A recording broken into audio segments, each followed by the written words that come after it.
Čuvarkuća, poznati nazivi: cmilić, divlje smilje, gromova trava, pazikuća, uhovnik, netres, vazdaživ, zečji kupus, žednjak.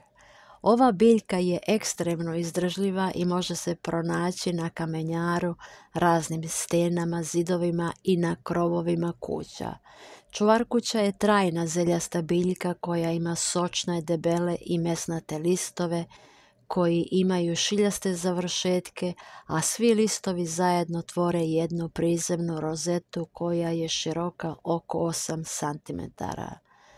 Čuvarkuća sadržava lekovite tvari kao što su polisaharidi koji imaju delovanje na imunološki sistem i pomažu pri lečenju kancerogenih bolesti, pa tu su i biljne sluzi, eterična ulja, mravlja i jabučna kiselina, te smole i još mnogo drugih neistraženih stvari.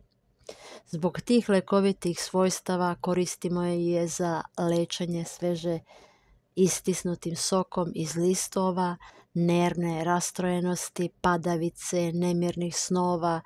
Sveže zdrobljeni listovi ili pak čisti sok poznato je kao sredstvo koje hladi i steže pa uklanja bolove u nogama kao i bolne grčeve, te uklanja bolove uzrokovane gihtom, protiv čireva, rana, opekotina, odstranjuje bradavice i kurje oči, a koristan je i protiv takozvanog crvenog vetra, osipa, odstranjuje sunčane pege, a u narodu je najpoznatiji kao lek protiv uhobolje i nagluhosti koja je prouzročena upalom i žutim sekretom. Koriste se i oblozi od soka ili sveže zdrobljenog lišća pri ubodima pčela i drugih insekata, raspucane kože, herpesa, hemoroida. Sok pomešan sa medom koristi se pri srčanim manama. Čaj od sveže ubranih listova ima protivupalno delovanje i deluje diuretički na naš organizam i osvežuje ga.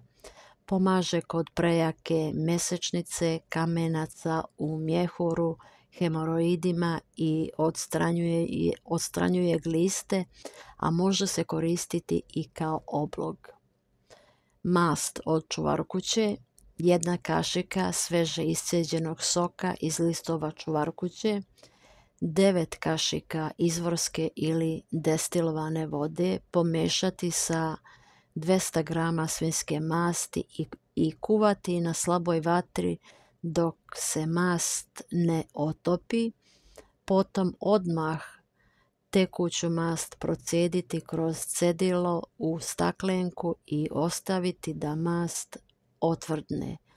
Ova mast je za rane koje su nastale od prignječenja, udaraca, a koristi se i za otekline, također i odstranjuje sunčane pege.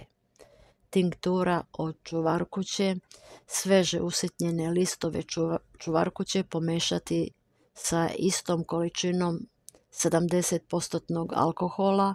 Ako nemate pri ruci alkohol, bit će dosta dobra i domaća rakija. Konzumira se u obliku kapljica od 15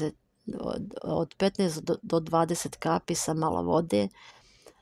Namjena ove tinkture je pomoć pri čirevima i korisna je posle operacije želuca.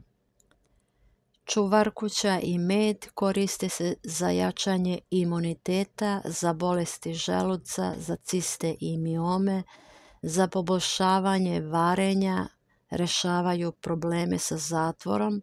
Sastojci: 300 g svežih sočnih listova čuvarkuće i 500 g prirodnog pčelinjeg meda.